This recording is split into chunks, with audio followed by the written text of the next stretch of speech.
महाभारत के युद्ध में हर किरदार बहुत ही खास था और इसमें सबसे महत्वपूर्ण किरदारों में से एक थे महात्मा विदुर, जो कि हस्तिनापुर के प्रधानमंत्री थे। लेकिन शायद कम ही लोग ये जानते हैं कि विदुर पांडवों और कौरवों के काका यानी चाचा भी थे। जी हाँ, विदुर धृतराष्ट्र और पांडु के ही भाई थे, लेकिन एक दासी के गर्भ से जन्म लेने की वजह से उन्हें उतना सम्मानीय स्थान नहीं मिला जिसके वह हकदार थे। महात्मा विदुर तीनों भाइयों में सबसे बड़े थे, लेकिन दासी पुत्र होने की वजह से उन्हें राजपद नहीं सौंपा गया।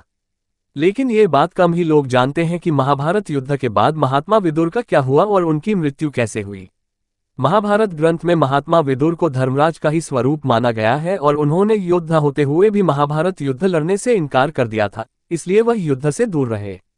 महाभारत युद्ध चल रहा था कि तभी विदुर ने श्रीकृष्ण के पास जाकर एक निवेदन किया। उन्होंने अपनी अंतिम इच्छा श्रीकृष्ण को बताई। विदुर ने कहा, हे प्रभु, मैं धरती पर इतना बड़ा युद्ध देख मैं आत्मग्लानिता से भर गया हूँ।